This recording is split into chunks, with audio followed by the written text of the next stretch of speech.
Glass वाला जो activity यहाँ पे दिखा रहा है कि आपको फिगर में नजर आ रही होगी। तो we take a glass tumbler and place a thick square card on its mouth edge on the figure. अगर हम एक ग्लास टम्बलर को लें, ग्लास को लें, उसके ऊपर एक जो थिक स्क्वायर कार्ड है, कार्डबोर्ड है, हम उसको अगर उसको प्लेस कर दें, उसके ऊपर रख दें और उसके बाद एक कॉइन को उसके ऊपर रख दिया जाए, जैसे कि आप फिगर में देख सकते हैं।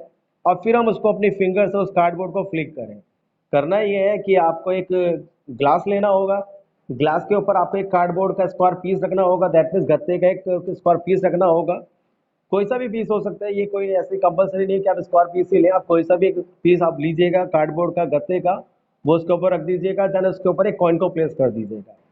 फिर आप अपने फिंगर से उस कार्डबोर्ड को फ्लिक कीजिएगा। तो आप क्या इसमें ऑब्जर्व करेंगे, तो आप ये ऑब्जर्व करेंगे कि आपके फ्लिक करने से, फ्लिक का मतलब फिंगर से हल्का सा स्ट्राइक करेंगे जब आप कार्डबोर्ड को, तो जो कार्डबोर्ड होगा वो तो ग्लास टम्बलर से हटकर एकदम दूर चला जाएगा, लेकिन जो कॉइन होगा वो एकदम सीधा ग्लास में जाके गिरता है। ये आपने इस तरीके की एक्टिविटी डेफिनेटली आपने जरूर करके देखी होगी। अब इस एक्टिविटी में यहाँ पर ये चीज थोड़ा सा क्वेश्चन करती है कि जब हमने कार्डबोर्ड को फ्लिक किया था और कॉइन कार्डबोर्ड के ऊपर रखा हुआ था, तो कॉइन को भी कार्डबोर्ड के साथ मूव कर देना चाहिए था, लेकिन ऐसा नहीं होता है। कॉइन कार्डबोर्ड के साथ मूव नहीं करता, बल्कि कॉइन जो है वो सीधा जाके ग्लास टम्बलर में गिरता है। ऐसा क्यों होता है? तो इसके पीछे रीजन ये है कि स्टार्टिंग में जो कार्डबोर्ड है और जो कॉइन है, दोनों ही आपके दोनों ही जो होते हैं वो आपके रेस्ट पोजीशन में होते हैं, ठीक है। लेकिन जब हम फ्लिक करते हैं कार्डबोर्ड को, तो होता क्या है, फ्लिक करने से कार्डबोर्ड पर तो फोर्स लगता है, तो जिसकी वजह से कार्डबोर्ड तो आपका मोशन में आ जाता है, लेकिन कॉइन के ऊपर कोई डायरेक्टली फोर्स अप्लाई नहीं होती है, तो वो अपने रेस्ट में ही बने रहता है, वो अपने इनर्शिया ऑफ रेस्ट की वजह से रेस्ट में ही बने रहता है। जिसकी वजह से होता क्या है, क्योंकि कार्डबोर्ड तो फोर्स लगने पर मोशन में आ जाता है, दैट्स वाई वो मूव करके दूर चला जाता है। लेकिन क्योंकि कॉइन अपने इनर्शिया की वजह से वो रेस्ट पोजिशन में बने रहता है, और वो रेस्ट में रहता है, तो कार्डबोर्ड के साथ मूव नहीं करता, सीधे जाके ग्लास टम्बलर के अंदर वो गिर जाता है, ठीक है। तो ये चीज आपने वहां पर जरूर देखी होगी, ठीक है। तो ये एक्टिविटी आपको यहाँ पे बताई जा रही थी इनर्शिया को एक्सप्लेन करने के लिए कि इनर्शिया का मतलब क्या होता है। इनर्शिया का मतलब होता है एक ऐसी टेंडेंसी किसी भी बॉडी की जिसकी वजह से वो अपनी पोजीशन में बने रहना चाहे। आगे के जो हम ऑब्जर्वेशन डिस्कस करने वाले हैं वो भी आपके इन्हीं प्रॉपर्टीज पर ही बेस्ड हैं, उनको भी हम एक एक करके यहाँ पे डिस्कस करेंगे। तो देखिए, तो पहले हम एक्सप्लेनेशन से यहाँ पे स्टार्ट करते हैं। So we will now describe some everyday observations which are based on the property of the inertia of a body, due to which it resists a change in a state of rest or of the motion. So when a hanging carpet is beaten with a stick, the dust particles start coming out of it.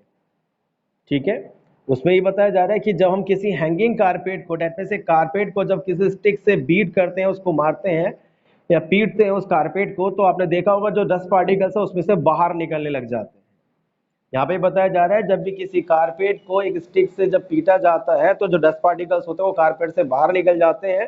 तो ऐसा क्यों होता है, उसके पीछे क्या reason है, ठीक है। ये चीज आपने भी प्रैक्टिकली फील करके देखी होगी। अगर आप कभी भी कोई चीज जैसे कारपेट वगैरह को ले लीजिएगा, उसमें ज्यादा डस्ट पार्टिकल्स कंटेन होते हैं, अगर आप उसको जरा सा भी टैप करते हो तो डस्ट उसमें से निकल के बाहर आ जाते हैं। तो ऐसा क्यों होता है, तो उसी को यहाँ पर एक्सप्लेन किया जा रहा है कि this is because the force of stick makes the carpet move to and fro slightly, but the dust particles tend to remain at rest and due to the inertia and hence separate from the carpet.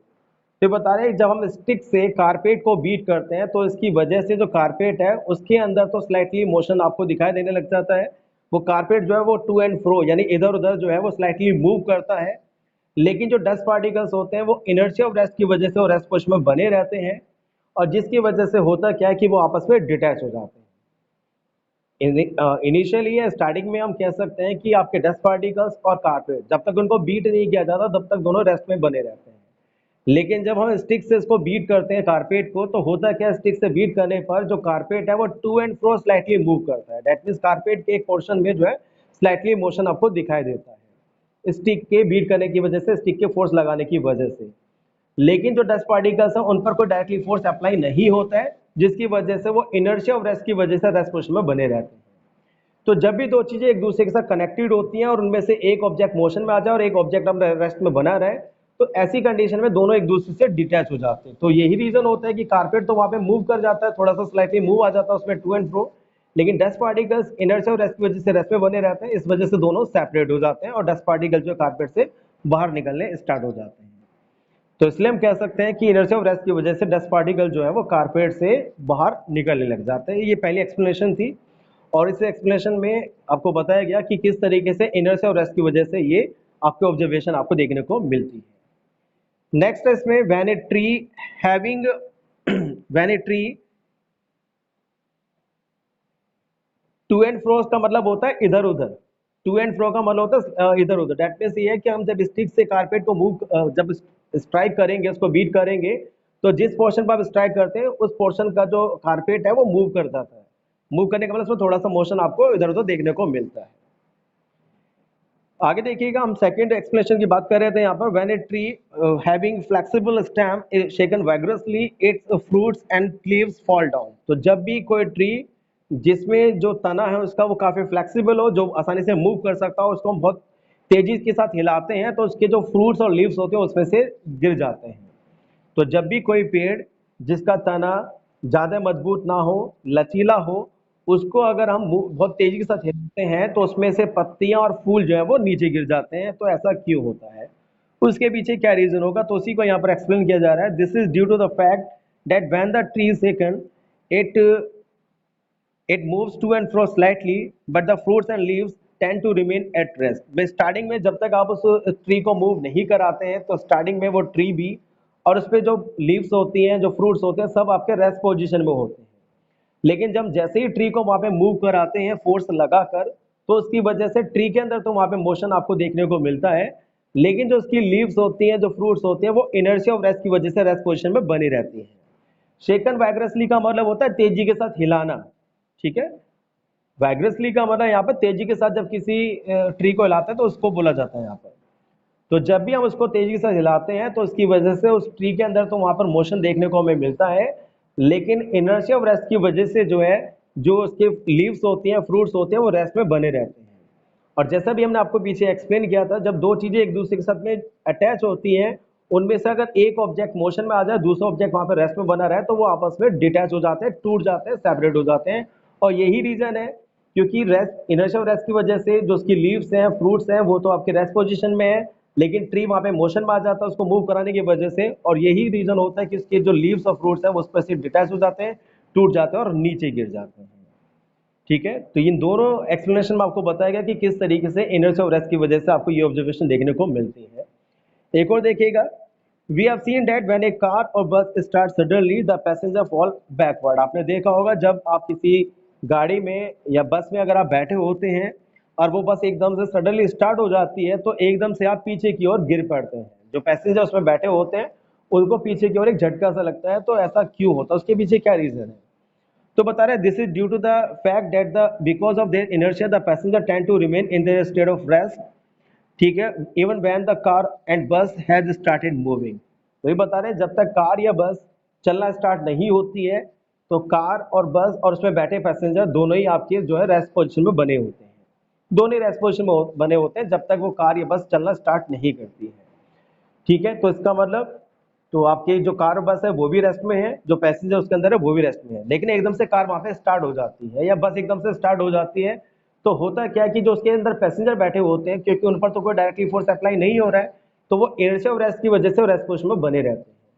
और जैसे कि हमने आपको बताया कि जब भी दो चीज़ें एक दूसरे के साथ में अटैच होती है, एक दूसरे के साथ में जुड़ी होती है और उनमें से एक मोशन में आ जाए, दूसरा ऑब्जेक्ट उस पर आपका अपनी पोजीशन में बना रहे, इनर्शिया ऑफ रेस्ट की वजह से रेस्ट में बना रहे, तो वो डिटैच हो जाता है। हालांकि यहाँ पे डिटैच हो गई तो होगा नहीं कि वो गाड़ी से या बस से बाहर निकल के गिर जाएगा, तो होता क्या उसके ऊपर एक बैकवर्ड फोर्स लगेगा और जो पैसेंजर होगा वो पीछे की ओर गिर जाता है या पीछे की ओर उसको एक झटका सा देखने को मिलता है। तो जब भी मैं इसको री एक्सप्लेन करता हूँ, तो जब भी कोई पैसेंजर किसी गाड़ी में या बस में बैठा होता है तो स्टार्टिंग में जब तक वो गाड़ी या बस मूव नहीं कर रही होती तब तक वो दोनों ही रेस्ट पोजीशन में होते हैं, गाड़ी बस भी और पैसेंजर भी।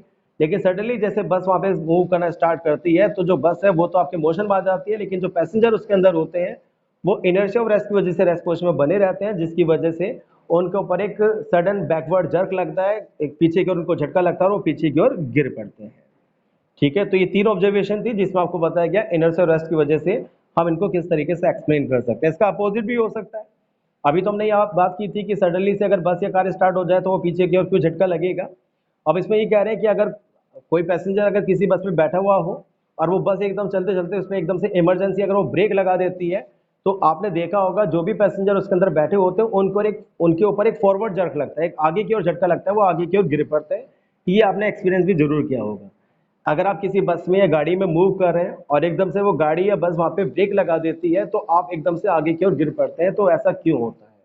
तो उसके पीछे रीजन ये है कि जब वो गाड़ी या बस मूव कर रही होती है, तो गाड़ी और बस और उसके अंदर बैठे हुए पैसेंजर दोनों ही आपके मोशन में होते हैं। लेकिन जैसे ही वहां पर गाड़ी पे ब्रेक लगा के उसको रोक दिया जाता है, तो गाड़ी तो अपने रेस्ट पोजिशन में आ जाती है, लेकिन जो पैसेंजर उसके अंदर बैठे हैं वो इनर्शियल मोशन की वजह से मोशन में बने रहते हैं, जिसकी वजह से उनके ऊपर एक फॉरवर्ड जर्क लगता है, एक आगे की ओर झटका लगता है, वो आगे की ओर गिर पड़ते हैं। तो ये ऑब्जर्वेशन को हम इनर्शियल मोशन की वजह से एक्सप्लेन कर सकते हैं कि इनर्शियल मोशन की वजह से जो है पैसेंजर एकदम से ब्रेक लगाने पर आगे की ओर क्यों गिर पड़ते हैं। इसके अलावा आपने देखा होगा जो गाड़ियां वगैरह होती हैं उनमें हमेशा जो है सीट बेल्ट दी जाती है, और बोला जाता है जो भी पैसेंजर बैठे हैं उसमें वो हमेशा सीट बेल्ट को यूज करें। तो ऐसा क्यों बोला जाता है? वो ऐसा इसलिए बोला जाता है कि कभी भी सडनली अगर आपको कार के ब्रेक लगाने पड़े, तो कार के ब्रेक लगाने पर जैसा भी आपको बोला गया कि जब वो मोशन में होंगे तो वहाँ पे पैसेंजर भी और वो गाड़ी भी दोनों मोशन में होते हैं, लेकिन जैसे ही ब्रेक लगाया जाता है तो गाड़ी तो रुक जाएगी, लेकिन जो पैसेंजर होगा वो इनर्शियल मोशन की वजह से मोशन में होगा। तो इसकी वजह से क्या होगा, जब एकदम से आप गाड़ी के ब्रेक लगाते हैं तो जो आगे की ओर जो पैसेंजर बैठे होते हैं, जो ड्राइवर उसके साथ में बैठा होता है, उन पर एक वायलेंटली एक फोर्स एक्ट करता है, वो एकदम से आगे की ओर गिर पड़ते हैं। तो आगे की ओर गिरने पर उनको डैमेज हो सकता है, वो हर्ट हो सकते हैं, अपने आप को चोट पहुंचा सकते हैं। तो उसी इंजरी को प्रिवेंट करने के लिए जो है वहां पे गाड़ी के अंदर सीट बेल्ट जो है वो प्रोवाइड की जाती है।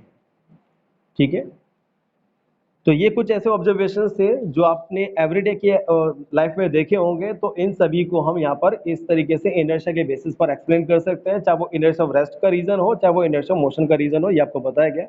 एक और है यहाँ पर, it is dangerous to jump out of a moving bus because कभी कभी आपने देखा होगा कि जब हम चलती हुई बस से अगर नीचे जंप कर जाते हैं, तो वहां पर कई पर्सन जो अपने आप को हर्ट कर लेते हैं, अपने आप को चोट पहुंचा लेते हैं। तो उसके पीछे क्या रीजन होता है, तो उसी को यहाँ पर एक्सप्लेन किया जा रहा है ये।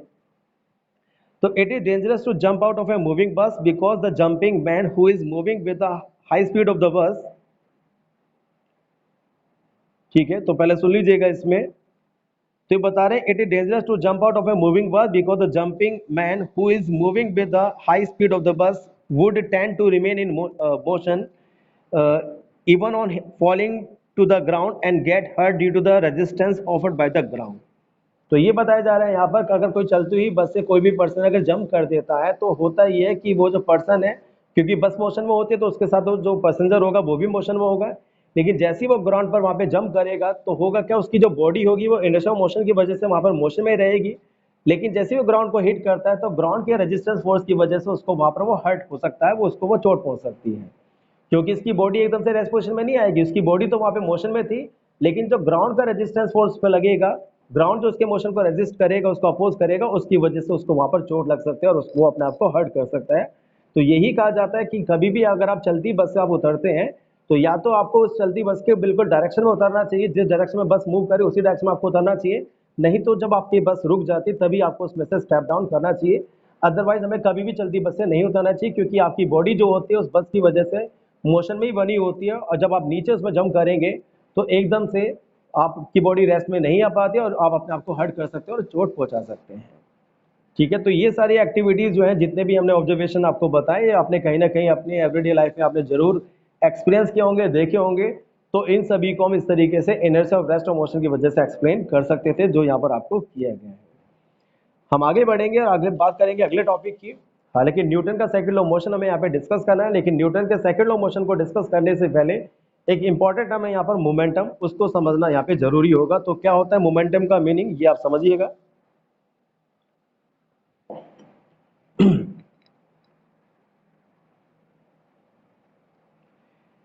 तो अभी हम इसको बाद में बात करेंगे। प्रियांशी, जो आप क्वेश्चन पूछ रही है तो आप प्लीज उस क्वेश्चन को आप बाद में रिपीट करना जब हम आपसे ओरल डिस्कशन की बात करेंगे, ठीक है। So in order to understand the Newton's second law of motion, we should first know the meaning of the term momentum of a moving body. This is discussed below. तो second law of motion को समझने से पहले हमें momentum को समझना जरूरी होगा, वही यहाँ पे बताया जा रहा है, तो उसी को यहाँ पे डिस्कस किया जा रहा है। तो we know that a cricket ball is much more heavy then a tennis ball. आपने देखा होगा जो क्रिकेट की बॉल होती है, जो लेदर बॉल होती है, वो एक टेनिस बॉल के कंपेयर में काफी हैवी होती है। Suppose we throw a cricket ball and a tennis ball both the same speed of velocity.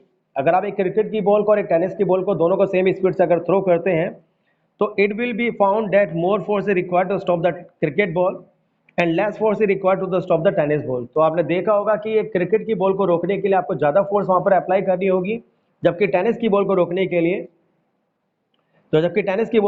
के लिए आपको कम फोर्स वहाँ पर लगानी होगी।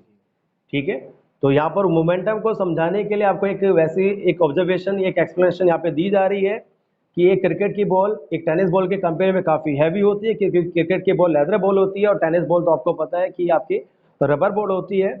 तो दोनों के मास में काफ़ी डिफरेंस होता है, लेकिन दोनों का हम सेम स्पीड से अगर वहाँ पे थ्रो करते हैं तो क्रिकेट की बॉल को रोकने के लिए हमें ज़्यादा फोर्स लगानी पड़ेगी in compare of tennis ball, ये यहाँ पर बताया जा रहा है।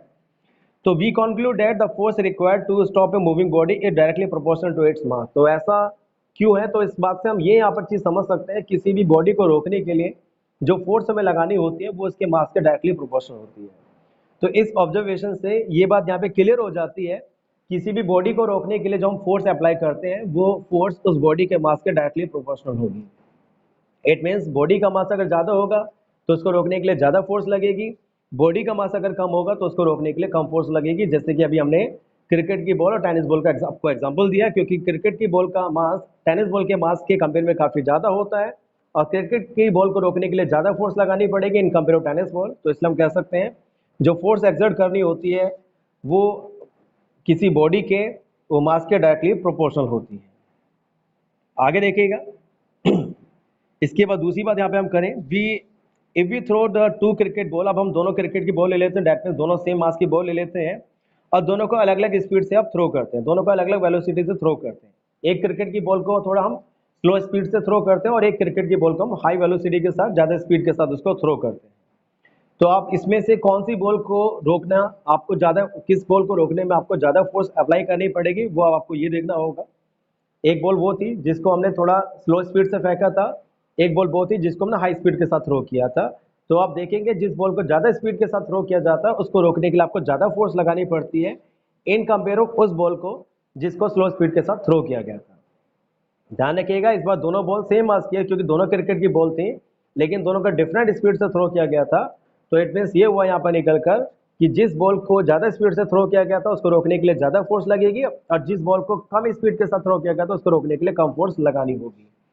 तो इस ऑब्जर्वेशन से यहाँ पर ये बात क्लियर हो जाती है कि जो फोर्स लगानी होती है किसी बॉडी को रोकने के लिए वो उसकी वेलोसिटी के भी डायरेक्टली प्रोपोर्शनल होगी, क्योंकि वेलोसिटी ज़्यादा होगी तो आपको ज़्यादा फोर्स लगानी पड़ेगी, वेलोसिटी कम होगी तो कम फोर्स लगानी पड़ेगी। तो इन दोनों ऑब्जर्वेशन से यहाँ पर ये बात क्लियर हो जाती है कि जो भी फोर्स हमें किसी बॉडी को रोकने के लिए लगानी होती है वो इसके मास के और वेलोसिटी के डायरेक्टली प्रोपोर्शनल होती है। ये बात यहाँ पर इन ऑब्जर्वेशन से क्लियर हो जाती है। ठीक है, the quantity of motion in a body depends on the mass and the velocity of the body. तो इसलिए हम कह सकते हैं किसी बॉडी के मोशन की जो क्वांटिटी होती है वो दो चीज़ों पर डिपेंड करती है, उस बॉडी के मास पर और वेलोसिटी पर। तो किसी भी बॉडी के मोशन की क्वांटिटी उसकी दो बातों पर डिपेंड करती है, उसके मास पर और वेलोसिटी पर। तो this give us another term is known as momentum. इससे हमें एक टर्म के बारे में पता चलता है जिसको बोला जाता है momentum. The momentum of a body is defined as the product of its mass and velocity. तो इसलिए हम कह सकते हैं किसी बॉडी के मास और उसकी वेलोसिटी का जो प्रोडक्ट होता है वो इस बॉडी के मोमेंटम के इक्वल होगा। तो किसी भी बॉडी के मास, भाई दीपांशु जी पहले सुन तो लिया करो आप, किसी भी बॉडी के मास और वेलोसिटी का जो प्रोडक्ट होता है उसी को उस बॉडी का मोमेंटम बोला जाता है। ठीक है, अभी हम उसको डिफाइन करें भैया। आपको पता है क्या, जिस भी फिजिकल क्वांटिटी की यहाँ पे बात की जाएगी पहले उसकी डेफिनेशन की बात होती है, फिर उसके फॉर्मूले की बात होती है, उसकी एसआई यूनिट की बात होगी, देन उसको बात करेंगे वेक्टर है स्केलर है। अभी हमने कोई टॉपिक तो पूरा नहीं किया ना, तो अभी पहले आप देख तो लीजिएगा, आगे आगे हो सकता है कि हम उसको आगे भी एक्सप्लेन करेंगे, तो थोड़ा सा पेशेंस रखिए, हम आ रहे हैं उस चीज़ पर। तो किसी भी बॉडी की जो मोशन की क्वांटिटी है उसको मोमेंटम बोला जाता है। इसलिए हम कह सकते हैं किसी बॉडी के मास और वेलोसिटी का जो प्रोडक्ट होगा वो उस बॉडी के मोमेंटम के इक्वल होगा। इट मीन्स अगर आपको किसी बॉडी का मोमेंटम अगर फाइंड आउट करना है तो मोमेंटम जो होगा बॉडी का वो उसके मास और वेलोसिटी के प्रोडक्ट के इक्वल होगा। मोमेंटम को हम स्मॉल पी से डिनोट करते हैं, जैसे कि आप देख सकते हैं यहाँ पर मोमेंटम को स्मॉल पी से डिनोट किया जाता है। ठीक है, मास को स्मॉल एम से डिनोट करते हैं, ये आप जानते ही हैं, और वेलोसिटी को वी से डिनोट करते हैं। तो दैट मीन्स मोमेंटम का फॉर्मूला क्या बनेगा, P equal to M into V. तो अगर आपको किसी भी बॉडी के मोमेंटम को फाइंड आउट करना है तो उसके मास और वेलोसिटी का प्रोडक्ट कर दीजिएगा, फॉर्मूला यूज कीजिएगा momentum equal to mass into velocity या P equal to M into V. ठीक है, इसके बाद देखिएगा इसमें जो अभी बात दीपांशु जी कर रहे थे उस पर हम आते हैं। तो आपको बता दें जो मोमेंटम है वो आपकी एक वेक्टर क्वांटिटी है। जो मोमेंटम है वो एक वेक्टर क्वांटिटी है, ठीक है, क्योंकि मोमेंटम को रिप्रेजेंट करने के लिए डायरेक्शन की आवश्यकता होती है, और किसी भी बॉडी का मोमेंटम उस डायरेक्शन में आपको लिया जाता है जिस डायरेक्शन में बॉडी मूव कर रही होती है, यानी जिस डायरेक्शन में उस बॉडी की वेलोसिटी होती है उसी डायरेक्शन में उस बॉडी को मोमेंटम को लिया जाता है। मोमेंटम की ऐसा यूनिट होती है किलोग्राम मीटर पर सेकेंड, क्योंकि मोमेंटम का फॉर्मूला क्या होता है, तो मोमेंटम का फॉर्मूला होता है मास इनटू वेलोसिटी। तो उसके फॉर्मूले से हम इसकी ऐसा यूनिट को फाइंड आउट कर सकते हैं, क्योंकि मास की ऐसा यूनिट होती है किलोग्राम और वेलोसिटी की ऐसा यूनिट होते हैं मीटर पर सेकेंड। तो डेट्स वाई मोमेंटम की जो ऐसा यूनिट होगी वो होगी किलोग्राम मीटर पर सेकेंड, ठीक है। तो मोमेंटम का एक छोटा सा टॉपिक था, आपको बताया गया किसी भी बॉडी के मोशन को अगर आपको मेजर करना हो, मोशन की क्वांटिटी को मेजर करना हो, तो वो मोमेंटम से मेजर कर सकते हैं। और किसी भी बॉडी का जो मोमेंटम होता है वो उसके मास और वेलोसिटी के प्रोडक्ट के इक्वल होता है। मोमेंटम को अगर आपको कैलकुलेट करना है तो फॉर्मूला होगा मास इनटू वेलोसिटी। हम यूज करेंगे P equal to M into V. Momentum एक वेक्टर क्वांटिटी है, ठीक है, क्योंकि वो जो बॉडी के मोशन की क्वांटिटी को मेजर कर रहा है, तो इसलिए ये एक वेक्टर क्वांटिटी होगा। और मोमेंटम की डायरेक्शन वही होगी जिस डायरेक्शन में बॉडी मूव कर रही होगी। और उसके बाद आपको बताया गया कि मोमेंटम की जो ऐसा यूनिट है वो होती है किलोग्राम मीटर पर सेकेंड। आज का एक लास्ट टॉपिक और हम और डिस्कस करेंगे। एक इंपॉर्टेंट ऑब्जर्वेशन है यहाँ पर, आपने देखा होगा कि कराटे प्लेयर जो होता है, कराटे प्लेयर एक सिंगल ब्लो ऑफ हैंड से जब भी वो अपने एक हाथ से स्ट्राइक करता है, तो एक हाथ के स्ट्राइक करने पर ही वो बहुत सारी पाइल ऑफ टाइल्स को, जो टाइल्स का ढेर होता है, उसको तोड़ देता है। तो उसके पीछे क्या रीजन है? एक कराटे प्लेयर अपने सिंगल ब्लो ऑफ हैंड से पाइल ऑफ टाइल्स को ब्रेक कर देता है, तो इसके पीछे क्या रीजन होता है उसको यहाँ पर एक्सप्लेन किया जा रहा है मोमेंटम की हेल्प से। तो इसको आप जरा ध्यान से सुनिएगा, इसको हम आपको एक्सप्लेन करेंगे। तो आपको बता दें, जब भी किसी कराटे प्लेयर को एक पाइल ऑफ टाइल्स को ब्रेक करना होता है तो अपने हाथ को बहुत तेजी के साथ वो स्ट्राइक करता है। तो जब भी किसी कराटे प्लेयर को अपने मतलब पाइल ऑफ टाइल्स को ब्रेक करना होता है तो अपने हाथ से वो बहुत तेजी के साथ स्ट्राइक करता है। तो जब वो